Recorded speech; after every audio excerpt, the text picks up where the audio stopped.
परम पूज्य गुरुदेव के चरणों कोटि कोटि वंदन। नमस्कार मंत्र से आज की क्लास की शुरुआत करेंगे। ओम ह्रीं नमो अरहंताणम। ओम ह्रीं नमो सिद्धाणम।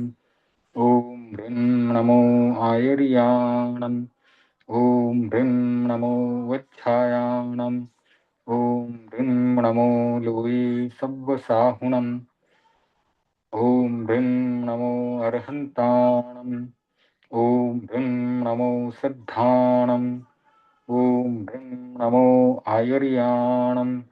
ओम ह्रीं नमो वज्झायाणम। ओम ह्रीं नमो लोये सव्वसाहुणम। ओम ह्रीं नमो अरहंताणम। ओम ह्रीं नमो सिद्धाणम। ओम ह्रीं नमो आयर्याणम। ओम ह्रीं नमो वज्झायाणम। ओम ह्रीं नमो लोये सव्वसाहुणम। ओम ह्रीं नमो अरहंताणम। ओम ह्रीं नमो सिद्धाणम। ओम ह्रीं नमो आयर्याणम। ओम ह्रीं नमो वज्झायाणम। ओम ह्रीं नमो लोये सव्वसाहुणम। ओम ह्रीं नमो अरहंताणम। ओम ह्रीं नमो सिद्धाणम। ओम ह्रीं नमो आयर्याणम। ओम ह्रीं नमो वज्झायाणम। ओम ह्रीं नमो लोये सव्वसाहुणम। ऐसो पंचणमुक्कारो सव्वपावपणासनो मंगलाणं च सव्वेशं परमं हवै मंगलम। परमं हवै मंगलम।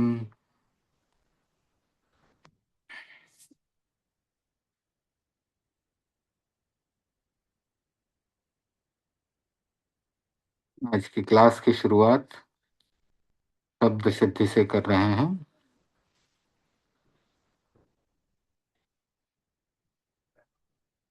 पहला शब्द है जन्मन।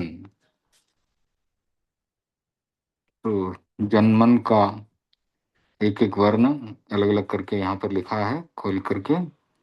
तो ये बन गया हलंत ज प्लस अ प्लस हलंत न प्लस म प्लस अ प्लस हलंत न। इसमें सबसे पहले अंत्य व्यंजन से ये सूत्र लगाया। तो अंत में जो न था उसका लोप होता है और इस प्रकार से ये शब्द अगले स्टेप में बनता है हलंत ज प्लस अ प्लस हलंत न प्लस हलंत म प्लस अ। अब इसमें एक नया सूत्र लग रहा है नुमो मह। नमो मह। तो इस सूत्र से जो संयुक्त व्यंजन है न्वा वहां पर हलंत म बन जाता है। तो यहाँ हलंत न और हलंत म था उसकी जगह पर अगले स्टेप में हमने लिखा है हलंत म। तो अब अगले स्टेप में आ गया है हलंत ज प्लस अ प्लस हलंत म प्लस अ। अब क्योंकि हलंत न और हलंत म की जगह पर एक वर्ण मिला है हमें हलंत म एक व्यंजन आया उसकी जगह पर तो अनादु शेषादेश और द्वित्वम वहां पर लगेगा और जो शेष हलंत म बचा है उसका द्वित्व होगा। उसका द्वित्व होने से हलंत ज प्लस अ प्लस हलंत म प्लस हलंत म प्लस अ यानी जम्म बना। भारतीयगण अभी जुड़े हैं फिर से बता देता हूँ। तो आज शब्द सिद्धि में हमने जन्मन शब्द लिया है। जन्मन यानी जन्म लेना। तो ये संस्कृत में जन्मन होता है और ये नपुंसकलिंग होता है लेकिन जब प्राकृत बनता है तो उसका पुल्लिंग हो जाता है।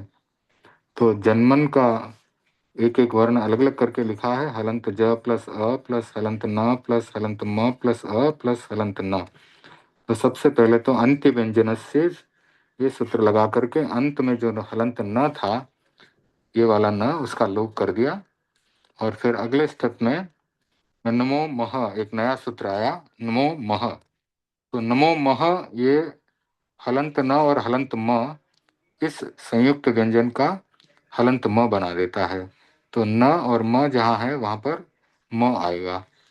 तो अगले स्टेप में हलंत ज प्लस अ प्लस हलंत म प्लस अ रह गया। तो क्योंकि ये दो थे व्यंजन उसकी जगह एक व्यंजन आया तो जो शेष बचा है व्यंजन उसको अनादो शेषादेशर द्वित्वम लगता है, और इस अनादो शेषादेशर द्वित्वम से हलंत म और हलंत म दो आ जाते हैं। तो हलंत ज प्लस अ प्लस हलंत म प्लस हलंत म प्लस अ, तो इस प्रकार से ये जम्म बन गया।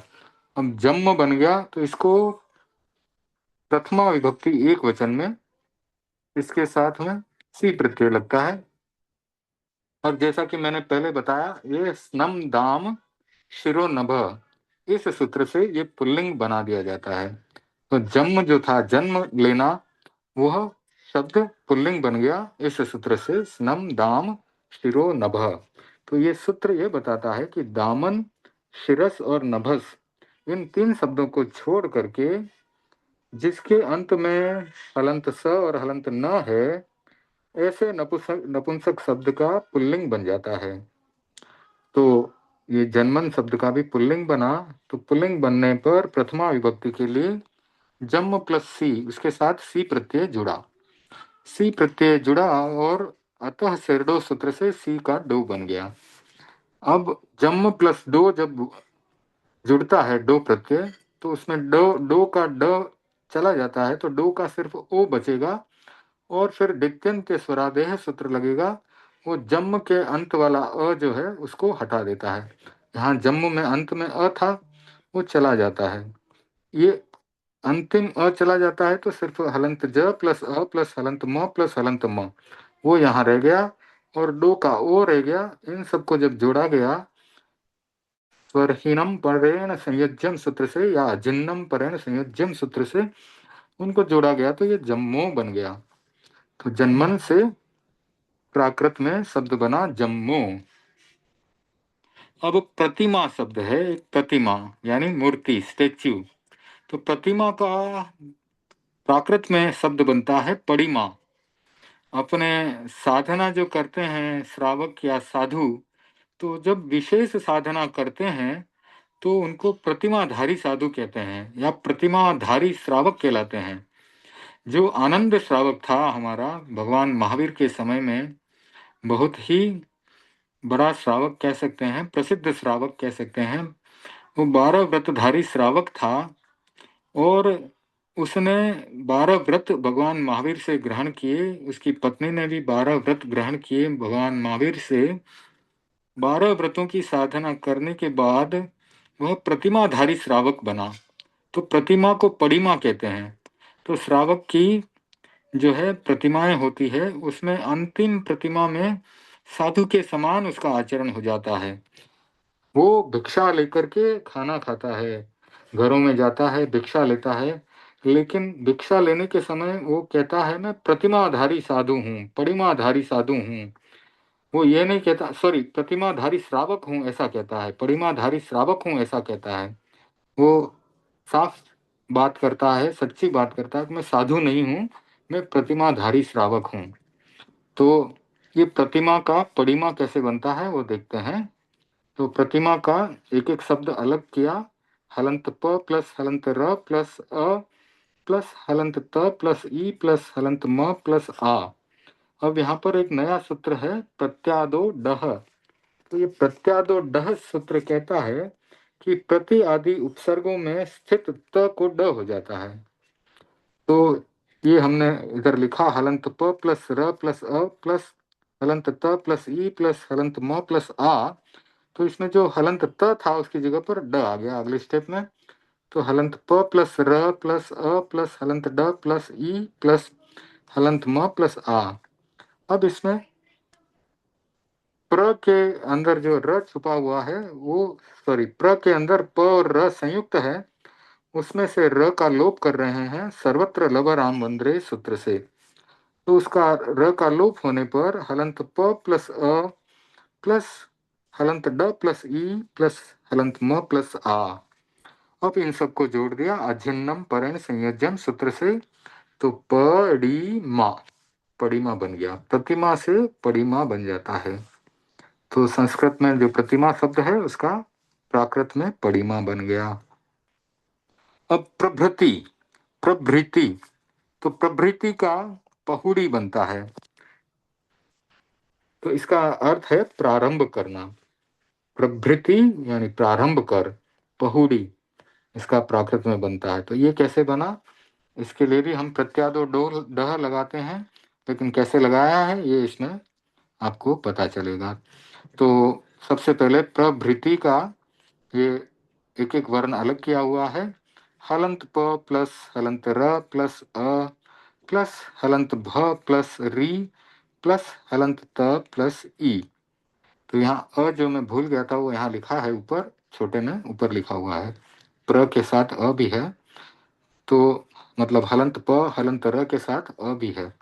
तो अब यहाँ प्रत्यादो डह सूत्र लगाया, तो ये जो त था उसका ड बन गया अगले स्टेटमेंट। तो हलंत प प्लस हलंत र प्लस अ प्लस हलंत भ प्लस री प्लस हलंत ड प्लस ई।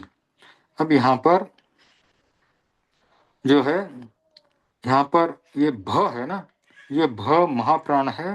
तो यहाँ पर ये खग थद भाम, ये सूत्र लगा करके हलंत भ का ह बन जाएगा। तो अब ये अगले स्टेप में क्या हुआ, हलंत प प्लस हलंत र प्लस अ प्लस हलंत ह प्लस री प्लस हलंत ड प्लस ई।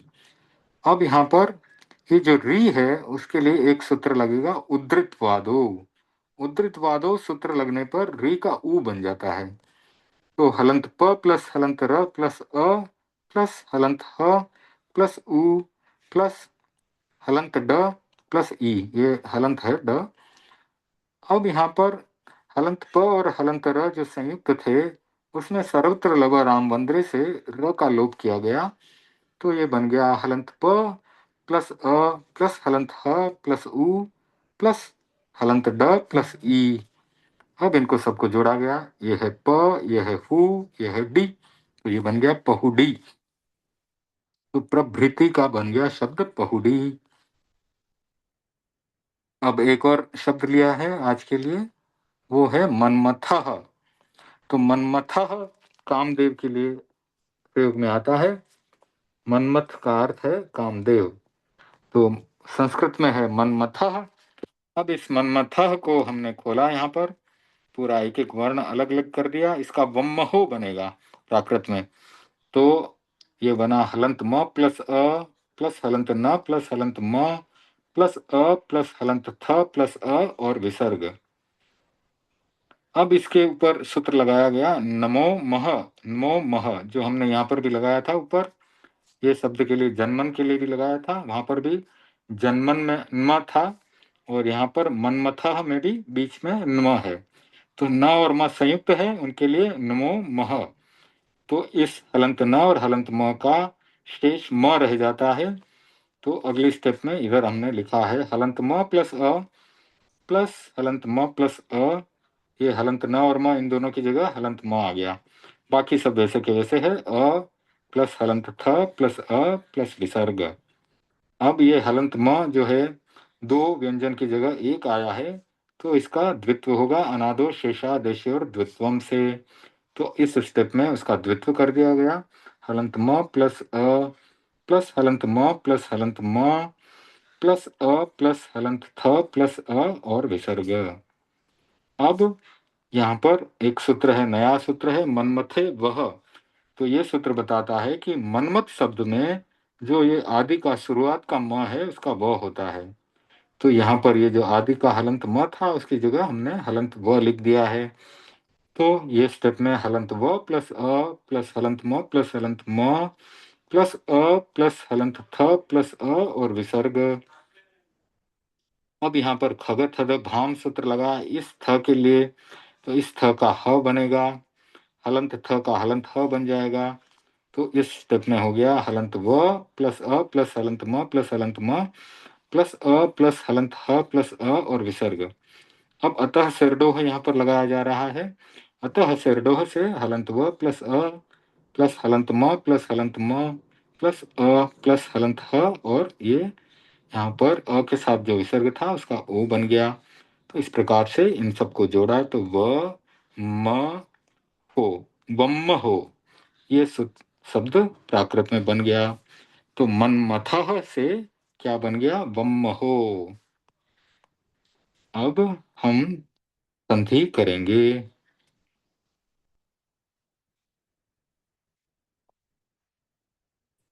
तो संधि के लिए मैं अपना शेयर कर रहा हूँ फिर से। कहीं पे भी अगर समझ में नहीं आ रहा है, कुछ स्पीड ज़्यादा लग रही हो, तो तुरंत मुझे बता देना। तो ये आज हमने सूत्र नए किए हैं कि कौन कौन सा सूत्र नया किया है, कोई बता सकते हैं आज कौन कौन से सूत्र नए किए हैं मैंने?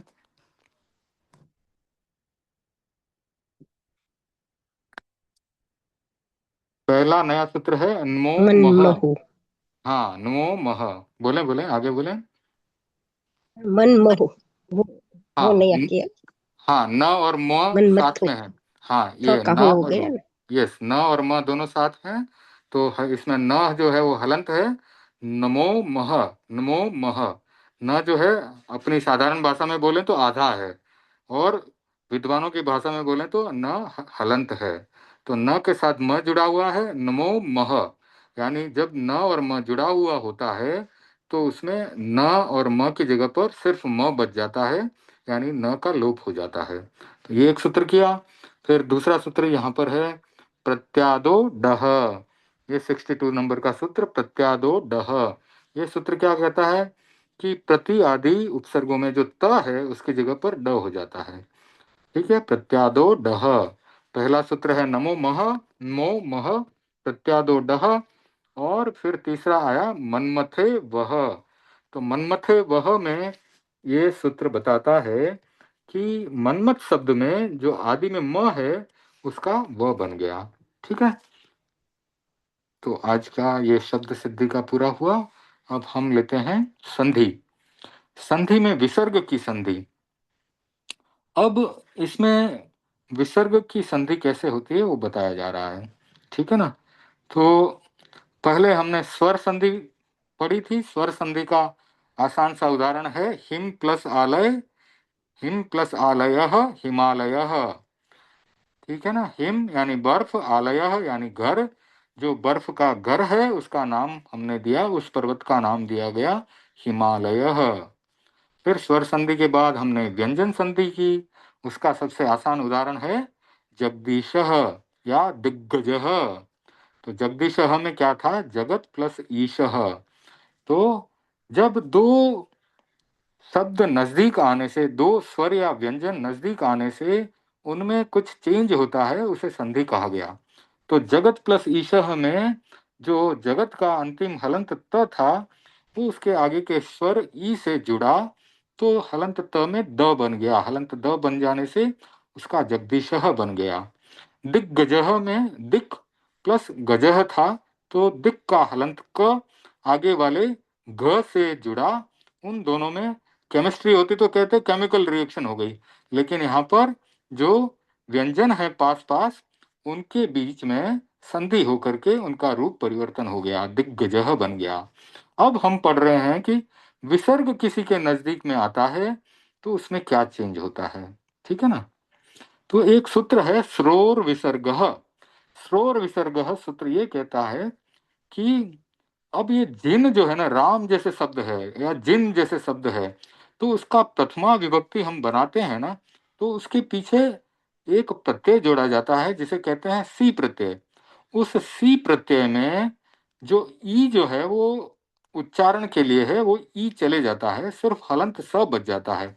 तो जिन प्लस स किया जाता है प्रथमा विभक्ति के लिए, और उसको जिनस कहते हैं।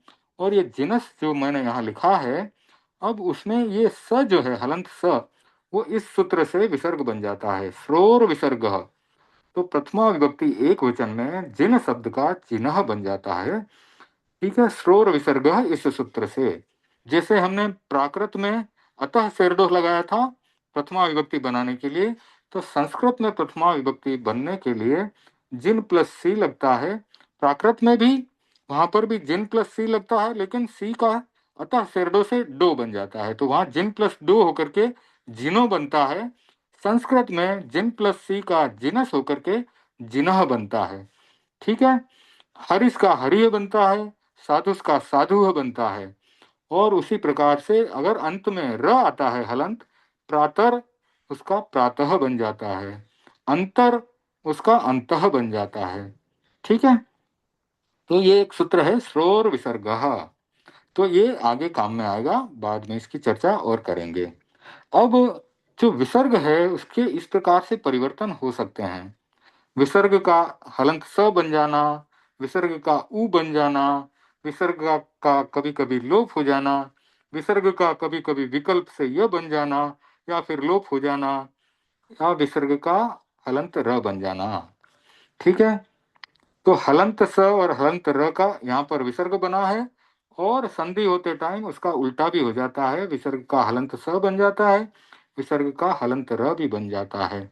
तो आपने देखा होगा भक्तामर बोलते समय तुभ्यम नमस् त्रिभुवनार्थी हराय नाथ, तो उसमें नमस् जो आया वो नमः प्लस त्रिभुवन, तो नमस् त्रिभुवन हो गया। एक आपको जस्ट उदाहरण दिया मैंने। तो ये संस्कृत में इस प्रकार का संधि जो है बहुत जगह पर होता है, और भक्तामर में तो बहुत उदाहरण भरे पड़े हैं। हम जब भक्तामर की चर्चा करेंगे तो पूरे भक्तामर में बहुत संधि के उदाहरण हमको मिलेंगे। तो एक बार संधि पढ़ने के बाद फिर उनको हम धीरे धीरे एक एक करके स्टडी करेंगे। अब आगे सूत्र है, यह पहला सूत्र है विसर्गस्य, विसर्गस्य सष्ठते, विसर्गस्य सष्ठते। तो इसकी कंडीशन क्या है देख लीजिए।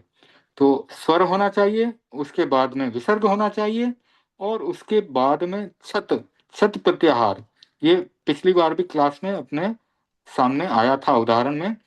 तो छत प्रत्याहार क्या है? ये है छत प्रत्याहार, छ ठ थ च त त, छ ठ थ या च ट त। इनमें से कोई अक्षर विसर्ग के बाद, इनमें से कोई व्यंजन इस विसर्ग के बाद अगर आ जाए तो उस विसर्ग का हलंत स बन जाता है। तो अब उदाहरण आपके सामने है, कह चलती, कह प्रश्नवाचक है, कौन चलता है, तो कह चलती। तो अब इसका क्या बन गया और क्यों बन गया वो देखते हैं। तो कह का हमने लिखा हलंत क प्लस अ प्लस विसर्ग, ठीक है, और चलती का लिखा हलंत च प्लस अ प्लस हलंत ल प्लस अ प्लस हलंत त प्लस ई। अब आप देखिए कंडीशंस, स्वर है यहाँ पर अ, विसर्ग है यहाँ बीच में विसर्ग, और ये हलंत च इस प्रत्याहार में है, यहाँ पर उपस्थित है। तो ये तीनों कंडीशंस मिल गई हमको। तो इस विसर्ग का क्या बन गया, इस विसर्ग का बन गया हलंत स। तो जो कह था उसका कस बन गया, और आगे चलती है ही, ठीक है। फिर कस चलती में एक और सूत्र लगा, वो हमने पहले पढ़ा था व्यंजन संधि का। वो सूत्र क्या था? स्तोह श्चुभिः श्चुः, यानी कि जो ये च वर्ग है इसके सामने ये दंत्य स अगर रहता है, दंत्य स के सामने च वर्ग अगर रहता है, तो इस दंत्य स का तालव्य बन जाता है, क्योंकि ये च छ ज जो हैं सारे के सारे ये तालव्य हैं। तो ये जो तालव्य हैं वो इस दंत्य स के ऊपर प्रभावकारी हैं, प्रभाव डालते हैं, व्यंजन संधि करते हैं, और वो संधि होने से इस हलंत स का तालव्य श बन जाता है।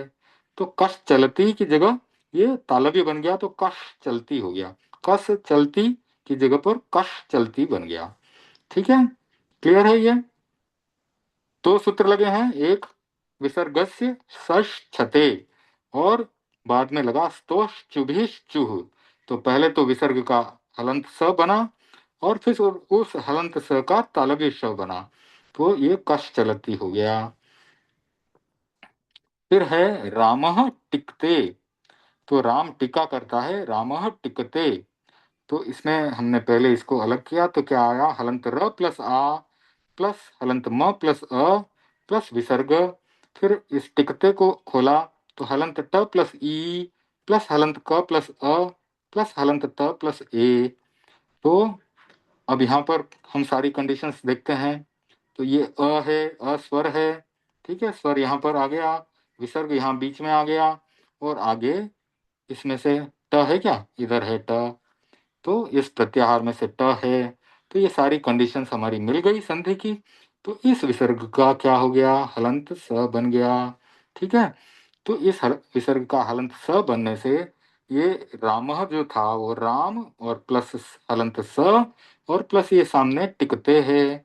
अब यहाँ पर फिर से एक संधि लगी है, वो किससे लगी है, स्टुभिः स्टुः। तो ये स्तुभिः ष्टुः सूत्र क्या कहता है कि ये दंत्य स है, इसका प्रभाव सबसे कम है। इसके सामने जो आता है उसके रंग में ये रंग जाता है। तो होली खेलते हैं तो लाल रंग लगाया, किसी ने काला रंग लगाया और उसने सफेद कपड़ा पहना है, वो उसी रंग में रंग जाता है। तो ये दंत्य स जो है ये भी इस ट के रंग में रंग गया, तो ये मूर्धन्य बन गया, क्योंकि ट वर्ग जो है वो मूर्धन्य है। तो ये हलंत स का क्या बन गया, ये षटकोण वाला हलंत श बन गया। तो इस प्रकार से ये क्या हो गया, रामस टिकते। ठीक है। तो अब आपको स्तुभिश्चुः और स्तुभिष्टुः का प्रयोग भी समझ में आ रहा होगा, और साथ ही साथ ये विसर्ग संधि भी समझ में आ रही होगी। अब हम देखते हैं नाविकः तरति, यानी नाविक तैरता है। ठीक है। अब इसमें क्या हो रहा है, हलंत न है प्लस आ है प्लस हलंत ब है प्लस ई है प्लस हलंत क है प्लस अ है और विसर्ग है। तो यह है नाविकः। इसके सामने तरती है, हलंत त प्लस अ प्लस हलंत र प्लस अ प्लस हलंत त प्लस ई। तो अब यहाँ पर देखते हैं कंडीशंस मिल रही हैं क्या। आप देख लीजिए, अ है जो कि स्वर है, स्वर आ गया, फिर उसके आगे विसर्ग आ गया, और फिर ये त कहाँ है, ये त यहाँ पर है। छ ठ थ और च ट त, इस प्रत्याहार छत प्रत्याहार के अंदर त भी मिल गया। तो अब ये सब मिलने के कारण विसर्ग का क्या बन गया, हलंत स बन गया। तो ये नाविक इधर है, इधर हलंत स है और इधर तरती है। अब ये हलंत स भी दंत्य है और ये त भी, त वर्ग भी दंत्य है, इसलिए यहाँ पर आगे कोई और चेंज नहीं हुआ। ठीक है ना।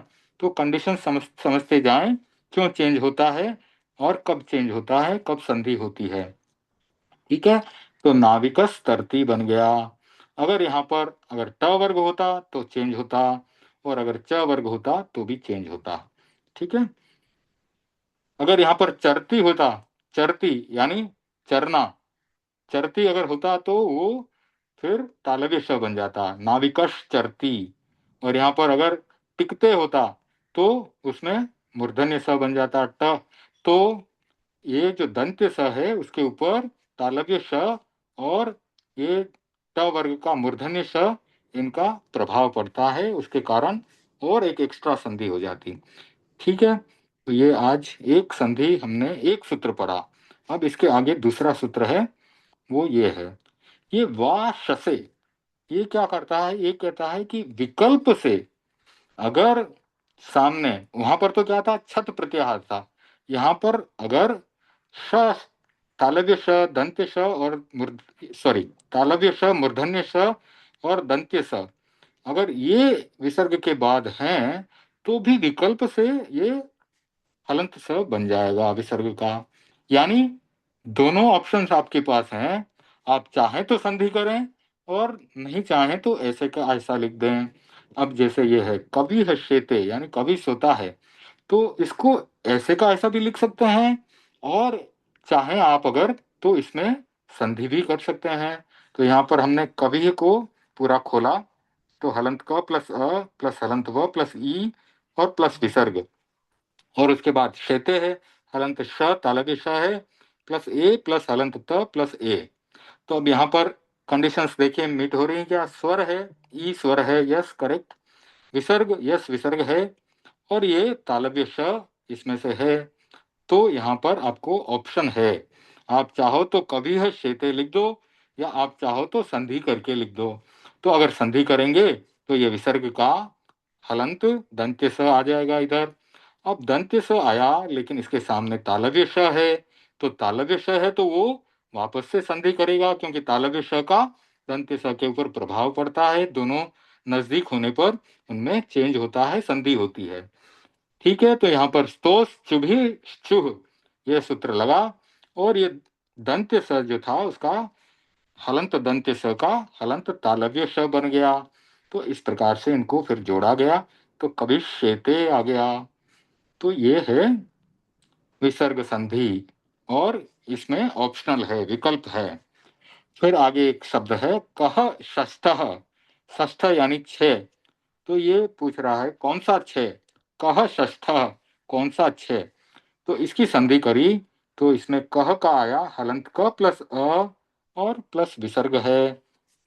फिर षष्ठ तो हलंत श है प्लस अ है प्लस हलंत श है, फिर प्लस ठ है प्लस अ है और प्लस प्लस विसर्ग है। अब यहाँ पर भी चेक करते हैं, अ है स्वर, तो ये स्वर वाली कंडीशन आ गई। फिर उसके बाद विसर्ग है, यस विसर्ग है। और उसके बाद श श स, इनमें से इन तीनों श में से एक यहाँ पर मूर्धन्य श है। तो इसके कारण क्या होगा, इस विसर्ग को ऑप्शनली विकल्प से हम दंत्य स बना सकते हैं। तो इसको या तो ऐसे का ऐसा लिख दो कह षष्ठ, या फिर उसको दंत्य स बना दो विसर्ग को। अगर अगर आपने दंत्य स बनाया है तो यहाँ पर अगली स्टेप में क्या होगा, क प्लस दंत्य स, इसके सामने मूर्धन्य श आ गया है, प्लस अ प्लस मूर्धन्य श हलंत प्लस हलंत ठ प्लस अ और प्लस विसर्ग। अब चूंकि यहाँ पर दंत्य स के साथ मूर्धन्य श आया हुआ है तो ये मूर्धन्य श इसके ऊपर प्रभाव डालता है, तो ये दोनों क्या हो जाएंगे, मूर्धन्य हो जाएंगे। तो ये दंत्य स जो है ये भी मूर्धन्य श हो जाएगा इस सूत्र से।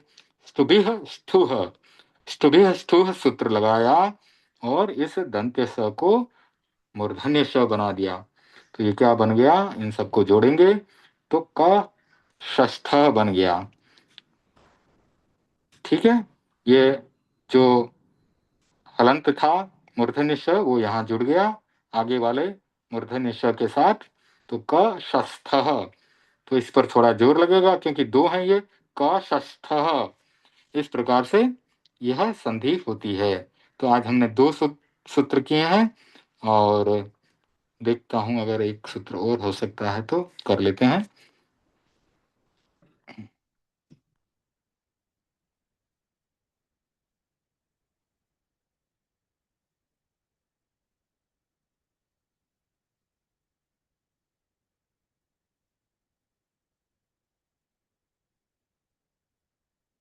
विसर्ग संधि, ठीक है। तो विसर्ग संधि में इतने सारे सूत्र हैं, तो अभी हमने फर्स्ट दो किए हैं। विसर्गस्य सष्ठते, विसर्गस्य सष्ठते और वा शसे। ठीक है, उसके बाद आता है अतोत्युः। अतोत्युः सूत्र क्या बताता है, अच्छा एक बार इसके सारे उदाहरण आपको बता देता हूँ। कह चलती, तो कह का कस हुआ और कश चलती, और इस स का फिर से जो है चेंज हुआ स्तोष चुबिस चू से, तो उसका जो है इसका दंत्य स का जो है तालव्य श बन गया, क्योंकि च जो है वो तालव्य वर्ग का है। इसी तरह से कह छादयती में कस छादयती हुआ और फिर कश छादयती हो गया, क्योंकि ये स जो है दंत्य स है और सामने उसके ये जो है वो तालव्य श है, तालव्य वर्ग से है छ, तो इस दंत्य स का तालव्य बन गया, कश छादयती बन गया। रामस टिकते हमने किया ही था, नाविकस तरती हमने किया ही था। अंतः चरती, तो ये हुआ अंतस प्लस चरती। ठीक है, इस विसर्ग का जो है ये हलंत स बन गया और फिर सामने ये च वर्ग है जो कि तालव्य बनाता है, तो उसका तालव्य बन गया और इस प्रकार से ये अंतश्चरती बन गया। अब ये उदाहरण लिया कवि शस्त्र का, तो वो कवि शस्त्र बन गया। कह शस्त्र का लिया हमने उदाहरण, तो क शस्त्र बन गया, पर ये ऑप्शनल है इसलिए इसको ऐसे भी लिखा जा सकता है कवि शस्त्र, और कह षष्ठ ऐसे भी लिखा जा सकता है। और शुद्ध साधु है, शुद्ध साधु, तो उसमें भी यहाँ पर विसर्ग का दंत्य स बना और आगे दंत्य स ही था, तो उसमें आगे और कोई चेंज नहीं हुआ, तो ये यहाँ पर शुद्ध साधु ऐसा बन गया। और उसका ऑप्शनल जो है शुद्ध साधु वो भी उन्होंने रखा है, तो ये ऑप्शनल है।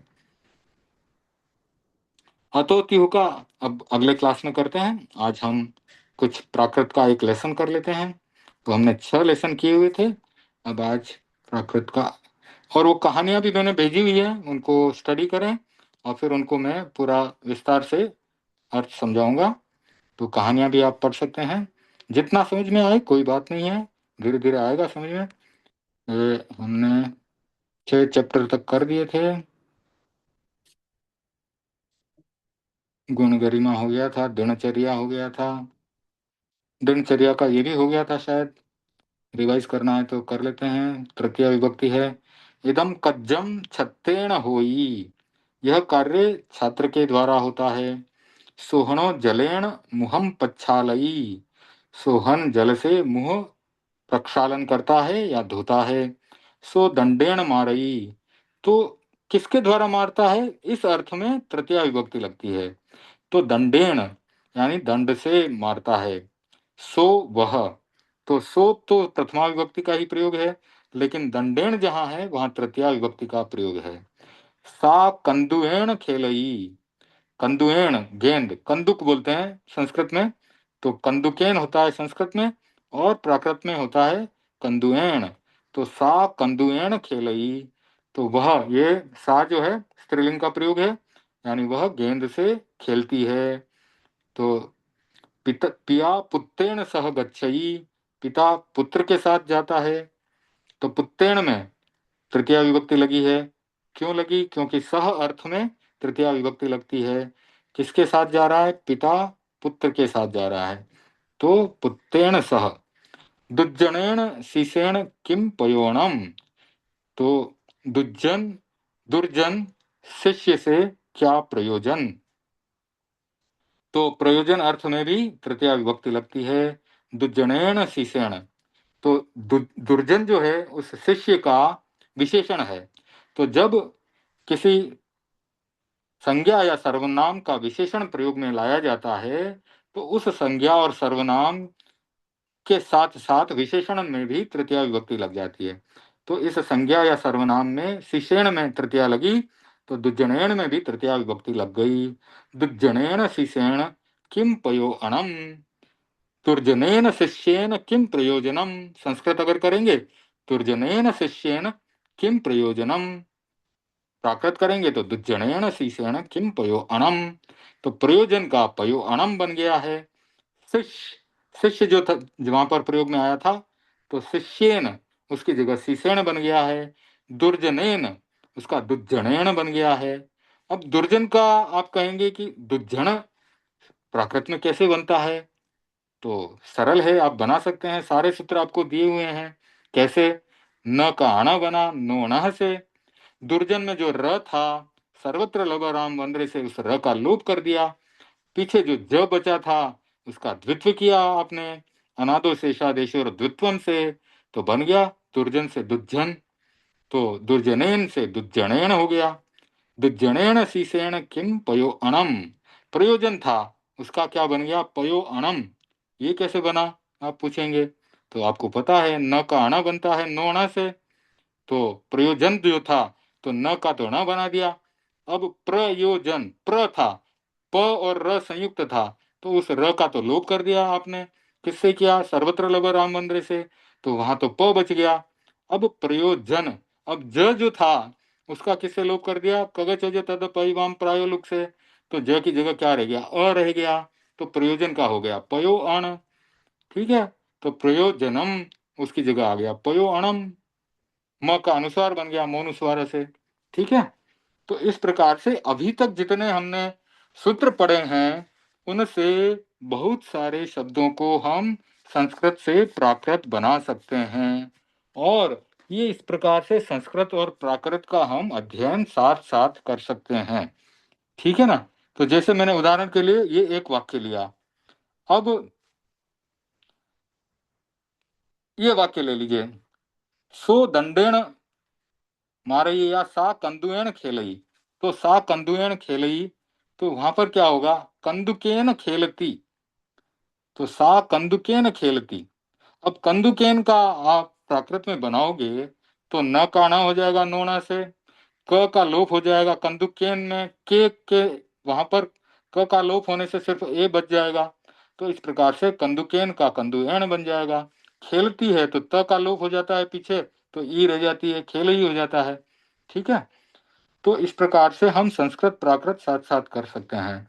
गुरु कहई अलम विवाहेण, तो गुरु कहई, तो ये तो हमारे साधारण भाषा का कहते हैं का रूप आ गया।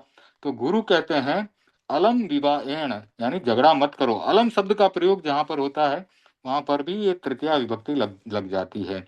अलम विवादेन, विवादेन था, उसमें न का न हुआ, नोना से द का लोप होने से ये रह गया, विवादेन था, वहां विवाहेन हो गया, और न का न होने से विवाहेन हो गया। तो अलम विवाहेन संस्कृत में कहा जाता है अलम विवादेन। तो गुरु कही अलम विवाहेन, यानी झगड़ा मत करो। अलम शब्द का प्रयोग होता है मत करने के लिए। वीरो सहावेन साहू, तो स्वभाव या प्रकृति का किसी को, संस्कृत का क्या होगा? गुरु कथंती, गुरु हाँ कथंती होगा क्या? हाँ हो सकता है गुरु कथनती, आलम्बित। गुरु कथती होगा, एक वचन है ना। कथती। हाँ हाँ। ठीक है। गुरु कथती। हम्म। वीरो सहावेन साहू, तो स्वभावेन साधु, वीरः स्वभावेन साधु, यानी प्रकृति कैसी है, साधु यानी अच्छी प्रकृति है, सज्जन प्रकृति है। तो वीर जो है स्वभाव से साधु है, अच्छा है, सज्जन है। तो स्वभाव प्रकृति ऐसा बताने के लिए भी तृतीया विभक्ति का प्रयोग होता है।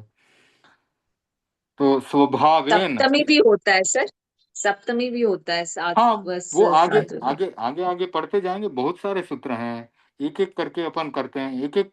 अब यहाँ पर तृतीया विभक्ति में फोकस है ना, तो इसको अपन तृतीया को कंप्लीट करें। संस्कृत में तो आप देखें, वो जो डॉक्यूमेंट भेजा हुआ है ग्रुप में, उसमें बहुत सारे सूत्र हैं, कारक, और ये जो विभक्तियां हैं वो किस शब्द के साथ किस रूप से किस प्रकार से चेंज होती हैं। अब द्वितीय विभक्ति का उदाहरण ले लो, तो द्वितीय विभक्ति के लिए 8-10 सूत्र उसमें दिए हुए हैं। इसी प्रकार से तृतीया के लिए भी है, अंग विकार के लिए भी तृतीया का होता है प्रयोग। तो एक एक करके पढ़ेंगे, जैसे जैसे आगे बढ़ेंगे वैसे वैसे पढ़ते जाएंगे। कहीं कहीं पे 2-3 विभक्तियों का प्रयोग भी हो सकता है, जैसे द्वितीया का भी होता है, षष्ठी का भी होता है, फिर तृतीया के साथ भी पंचमी षष्ठी हो जाता है। लेकिन पहले अपन जो है सरल सरल काम करते हैं, एक एक जो सरल हाँ। सरल चीजें यहाँ पर बताई जा रही वो सीख लेते हैं। तो वीरो सहावेण साहू, साधु का बन गया साहू, ध का ह बन गया कैसे, खग थद भाम से, सहावेण ये स्वभावेन से है।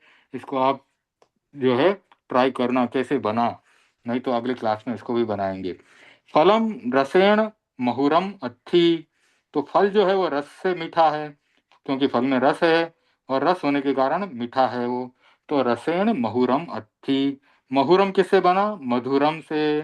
ध का क्या हुआ, ह बना है, किससे बना है, खग थद भाम से। ठीक है। जलम बिना कमलम नथी, यानी जल के बिना कमल नहीं है। तो बिना का भी जहाँ प्रयोग होता है वहां पर भी जलम बिना कमलम नथी, जल के बिना कमल नहीं है। तो यहाँ पर द्वितीय का प्रयोग हो रहा है बिना के योग से। जलम बिना कमलम नथी, जल के बिना कमल नहीं है। सो कन्नेन बहिरो अत्थि, यानी जो है अंग का विकार है यहाँ, कान से बहरा है। तो संस्कृत में क्या बोलते हैं, बधिर, बधिरः। तो बधिर का यहाँ हो गया बहिर, तो ध का हो गया ह, वही खगधध भाम से। कन्नेण, तो कर्णेन संस्कृत में होता है कर्णेन, और यहाँ बन गया कन्नेण। कैसे बना, र का लोप कर दिया सर्वत्र लब राम मंदिर से, और पीछे जो ण बचा था उसका द्वित्व कर दिया अनादो शेषादेश्वर द्वित्वम से। तो सो कन्नेण बहिरो अत्थि, वह कान से बहिरा है। चलिए आगे देखते हैं अभी। सरोवरम, इमम सरोवरम, ठीक है, क्या है सरोवर, तालाब। सरोवरम चतुर्थी विभक्ति। तो चतुर्थी और षष्ठी ये दोनों प्राकृत में एक सिमिलर होती है, सेम। इमम गामस्य सरोवरम अत्थि, यह गांव का सरोवर है, गांव का तालाब है। तत्थ जन अनहानम करियुम गच्छन्ति, वहां लोग स्नान करने के लिए जाते हैं। तस् जलम जनस अत्थि, तो ये तस् जलम यानी उसका जल, किसका, सरोवर का जल। तो सरोवर का जो पानी है किसका है, जनस अत्थि, यानी लोगों का है, सार्वजनिक है, प्राइवेट नहीं है, सार्वजनिक है, सबका है, सभी लोगों का है। सरोवरे कमलानि सन्ति, सरोवर में कमल हैं। सरोवरे ये क्या है, सप्तमी विभक्ति का प्रयोग। तो सरोवर के अंदर कमल हैं, कमलानि सन्ति बहुवचन है, कमलानि और सन्ति। तानि कमलानि मज्ज सन्ति, तो वे कमल, वे सारे कमल मज्ज यानी मेरे हैं। ठीक है, तो मज्ज यह षष्ठी विभक्ति या चतुर्थी विभक्ति का प्रयोग है, प्राकृत में दोनों सेम है। सरोवरस्य तड़े रुक्षा संति, सरोवर के तट पर, तट का त का क्या हुआ, ड। ठीक है, तो डह शुरुआत के पेज में ही है, तो डह, त जो है उसका ड हो जाता है। बहुत ही सरल सूत्र है। नो नह टो डह डो लह, ये सारे बहुत छोटे छोटे सूत्र हैं और बहुत ही आसान है। तो सरोवरस्य तड़े रुक्षा संति, सरोवर के तट पर रुक्षा, ये क्या है, वृक्ष। वृक्ष का क्या बन गया, रुक्षा, वृक्षा का रुक्षा हुआ है। तो सरोवर के तट पर वृक्ष हैं। ताण पुप्फाणी तुज्ज संति, ताण पुप्फाणी यानी उसके पुष्प तुम्हारे हैं। ताण पुप्फाणी तुज्ज संति, तान फलानि तस्य संति, उसके फल, तान फलानि तस्य संति, उसके फल उसके हैं। तस्य यानी उसके, तान, एक मिनट तान का चेक कर लिया जाए, अच्छा रहेगा। तान और तस्य,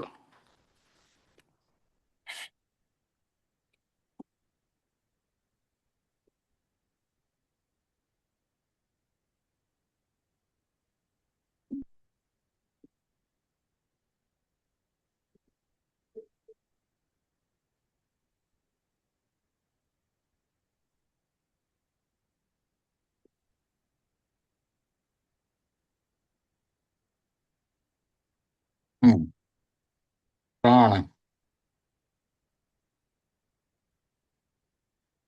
तान चतुर्थी विभक्ति का ता का है, स्त्रीलिंग का है। ठीक है ना, तो ये भी चतुर्थी या षष्ठी एक ही कह सकते हैं। तान स्त्रीलिंग का है। तान फलानि तस्य संति, यानी स्त्रीलिंग के जो फल हैं, तान यानी उसके, उसके अर्थ में ही है तान फलानि तस्य संति। ठीक है, तान पुप्फानि तुज्ज संति, तो यहाँ पर जो स्त्रीलिंग का प्रयोग तान है, उसके पुष्प जो हैं वो तुम्हारे हैं। तो अब यहाँ पर तुम्हारा किसके लिए प्रयोग में किया और तान किसके लिए प्रयोग में किया, उसकी क्लैरिटी नहीं है, साफ साफ नहीं पता चल रहा है कि किसके हैं। अब तान फलानी तस्य संति, यानी उसके फल उसके हैं। ठीक है, अब ये एक तान जो है वो, एक उसका जो प्रयोग किया है वो स्त्रीलिंग के किया है, और एक ये तस्य जो है वो पुल्लिंग के लिए किया है। ठीक है ना, तो ये तान है वो स्त्रीलिंग का प्रयोग है, ये तस्य है वो पुल्लिंग का प्रयोग है। तो उसके फल उसके हैं, यानी ऐसा समझ लें कि पति पत्नी होंगे तो उसके फल जो हैं उसके हैं, पत्नी के फल समझ लो पति के हैं। एक तरह से इस प्रकार का प्रयोग हो सकता है। ता बाला सरोवरे किम अत्थि, ता बाला सरोवरे किम अत्थि, ता यानी उसका, ये भी स्त्रीलिंग का प्रयोग है, चतुर्थी विभक्ति है, यानी उस बाला का सरोवर, उस बालिका के सरोवर में क्या है, सरोवर है ना, तो ये सप्तमी विभक्ति का प्रयोग है, यानी सरोवर में। और ता बाला यानी उस बालिका के सरोवर में क्या है। ठीक है, फिर आया आगे, तत्थ अम्हान देव मंदिरम अत्थि, यानी वहां पर हमारा देव मंदिर है। तो ये अम्हान है हमारा, यानी ये संबंध जहां पर भी ये लगेगा, संबंध किसका, मेरा, तो वहां पर ये षष्ठी विभक्ति या चतुर्थी विभक्ति, प्राकृत में दोनों सेम है, उसका प्रयोग होता है। फिर अथ तुम्हाण सज्जायशाला अत्थि, यहाँ पर तुम्हारी स्वाध्यायशाला है। ठीक है, सज्जायशाला स्वाध्यायशाला है। तान बालआन तत्थ रम्मम उपवनम अत्थि, तान बालआन यानी उन बालिकाओं का वहां पर रम्यक उपवन है। रम्यक यानी बहुत सुंदर, उपवनम उपवन, संस्कृत में उपवनम, ये उपवनम होता है प्राकृत में। तत्थ ते खेलंती, वहां पर वे खेलते हैं। सरोवरे हंसा चलंती, सरोवर में या तालाब में हंस चलते हैं। जलस जंतुना तत्थ निवसंती, जल के या पानी के, जंतुना यानी जीव, तत्थ निवसंती वहां निवास करते हैं। कहाँ पर? सरोवर में। ठीक है, सरोवरे हंसा चलंती, और जलस्य जंतुना तत्थ निवसंती, यानी पानी के जीव उस सरोवर में रहते हैं। तत्थ कविणो सुहम हवई, वहां कवि को, कविणो यानी कवि को, सुहम, सुखम से सुहम बना है, ख का ह बना, वापस फिर से सूत्र कौन सा लगा? वही सूत्र, खग थद भाम। तो कवि को वहां पर सुख होता है। तो कोई भी व्यक्ति तालाब पर जाकर के बैठता है तो उसको अच्छा लगता है, वहां पर हवा अच्छी आती है, पानी है, उसके आसपास पानी के जीव जंतु हैं, हंस चल रहे हैं, और वृक्ष भी हैं आसपास। तो प्रकृति का नजारा जो है, वो दृश्य है, वो अच्छा लगता है। इसलिए लिखा है कि कवि को वहां पर सुख होता है। सो तत्थ कव्वम लिहई, तो ऐसे प्राकृतिक दृश्य में उसको कविता लिखने का ये होता है, मन होता है। तो लिखा है कि सो तत्थ कव्वम लिहई, यानी वह वहां पर काव्य लिखता है। सरोवरस तड़े साहुणा वसंती, सरोवर के तट पर साधु बसते हैं।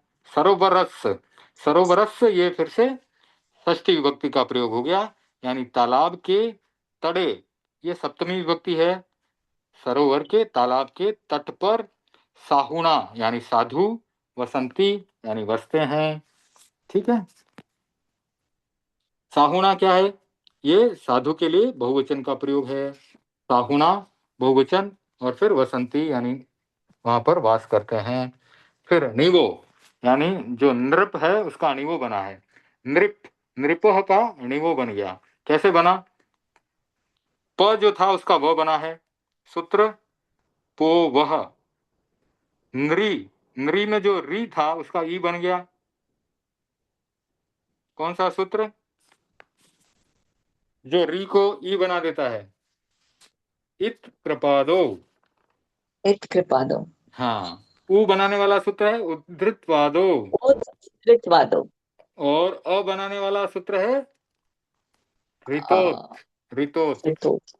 ठीक है, तो नृपह, तो नृपह का क्या बन गया? अणि वो। तो प का व बना पोवह से, और जो आदि में न है वो भी ण बन जाता है वादो, वादो सूत्र से। ठीक है, तो आदि वाले न का वादो सूत्र से अण बन जाता है। और वैसे भी प्राकृत में व ब या न अण लगभग वो न का न हो ही जाता है करीब करीब सब नो जगह। ना नहीं बोलेंगे सर, वादो ही बोलेंगे। हाँ, यहाँ पर वादो ही बोलेंगे, नो नह नहीं बोलेंगे। नो नह तो अनादि में है, जब अनादि में होता है तब उसका नो नह लगता है। यहाँ पर आदि में है इसलिए वादो सूत्र लगता है।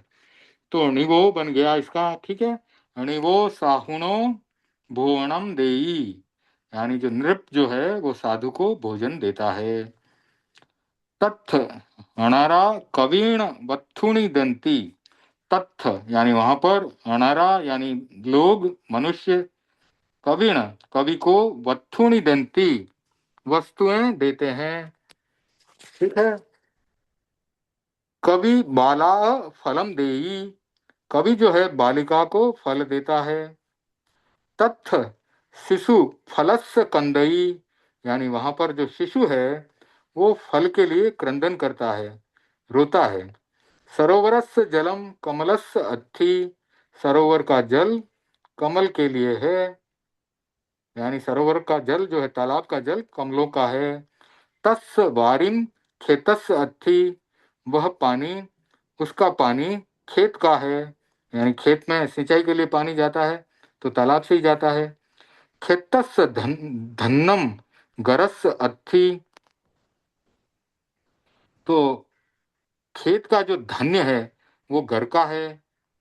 सरोवर अनरस, सरोवर अनरस जीवनस बहुमूल्यम अत्थि, जो सरोवर है वो आदमी के जीवन के लिए बहुमूल्य है, बहुत ही मूल्यवान है। तम गामस सोहम अथी, तो वह गांव की शोभा है। तो सरोवर क्या है? बहुत मूल्यवान है उसका पानी, और वो गांव की शोभा है। ठीक है, आज का समय होने जा रहा है, तो इसके आगे कुछ है क्या? हाँ, उदाहरण वाक्य है, वो हो सकते हैं। अहम बालस्य आप फलम एक देन। मिनट, ये वारिन जो है, ये हम्म। कौन सी विभक्ति है? वारिन द्वितीय है। वारिम। हाँ, तम। ये बोलता है ना उस, हाँ, ये तस् तस् वारिम खेतस अथी। हाँ, द्वितीय विभक्ति बनाया है उधर, तस् वारिम खेतस अथी। ठीक है। तो अहम बालस्य फलम देमी, मैं बालक के लिए फल देता हूँ। सो माण धनम देई, वह माता के लिए धन देता है। तो जहां पर के लिए होता है वहां पर चतुर्थी विभक्ति लगती है, और संबंध में षष्ठी विभक्ति लगती है। तो माता के लिए धन दे रहा है, तो यहाँ पर चतुर्थी विभक्ति लगी है। तो सो माँ धनम देई, अहम बालस्य फलम देनी। फिर है मोहनो पुप्पस्य सिहई, तो मोहन पुष्प को चाहता है। बालस मोयगम न रोयई, जो बालक है उसको लड्डू अच्छा नहीं लगता। रोयई यानी उसको रुचिकारक नहीं लगता। जनो पुत्तस्य कुज्जई, तो लोग हैं वो पुत्र, जन, अच्छा जनक है तो जन वो हुआ। तो पिता जो है पुत्र पर क्रोध करता है। ते कुल वैणो नमंती, वे कुलपति के लिए नमन करते हैं। मुनि बालास उदिसई, तो मुनि जो है बालक के लिए उपदेश देता है। सो अनानस पढ़ई, वह ज्ञान के लिए पढ़ता है।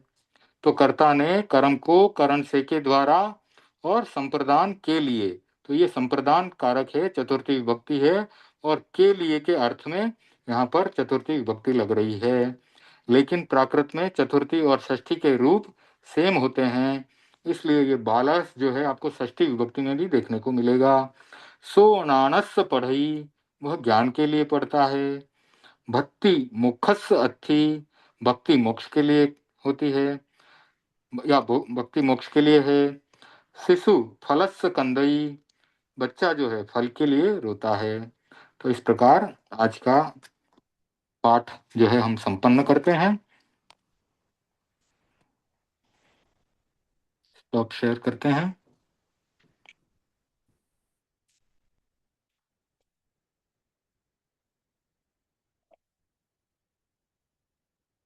ठीक है, मंगल पाठ से तो संपन्न करते हैं आज को, क्लास को। ओम ह्रीं नमो अर्हंताणं, ओम ह्रीं नमो सिद्धाणं, ओम ह्रीं नमो आयर्याणं, ओम ह्रीं नमो वज्झायाणं, ओम ह्रीं नमो लोये सब्बसाहुणं। एषो पञ्चणमुक्कारो सप्तपावपणासनो, मङ्गलानं च सब्बेशं, परमं हवै मङ्गलं। चत्तारि मङ्गलम् अरन्ता मङ्गलं, सिद्धा मङ्गलं, साहु मङ्गलं, केवलीपणत्तो धम्मो मङ्गलं। चत्तारि लघुत्तमा अरहंता लघुत्तमा, सिद्धा लघुत्तमा, साहु लघुत्तमा, केवलीपणत्तो धम्मो लघुत्तमो। चत्तारि शरणं पवज्जामि, अरहन्ते शरणं पवज्जामि, सिद्धे शरणं पवज्जामि, साहु शरणं पवज्जामि, केवलीपणत्तं धम्मं शरणं पवज्जामि। विघ्नहरण मंगल करण स्वाम भिक्षुनो नाम, गुण गोलक सुमरण किया, सरे चिंत्या काम, सरे चिंत्या काम, सरे चिंत्या काम। ओम अरहम। जय Gyanendra, thank you for joining today. ओम अरहम। जय जिनेन्द्र दिनेश जी। जय जिनेन्द्र भारती बहन, कैसे हैं सब? मजे में हैं उधर दुबई में? हाँ जी। ओके, आप कैसे हो? एकदम अच्छा हूँ मैं भी। अभी आप कभी मेरा आ भी रहे हैं? अभी वापस टिकट निकाला है, अभी एमिरेट्स का है। एमिरेट्स एक ही फ्लाइट उधर जा रही है, बाकी सब फ्लाइट्स तो कैंसिल हो गई मेरी। तो अब एमिरेट्स का निकाला है, संडे तक आ जाऊंगा और शायद रात में पहुंचूंगा। संडे रात तक पहुंचने का है। ओके जी, जी, मोस्ट वेलकम। जय जिनेन्द्र, थैंक यू।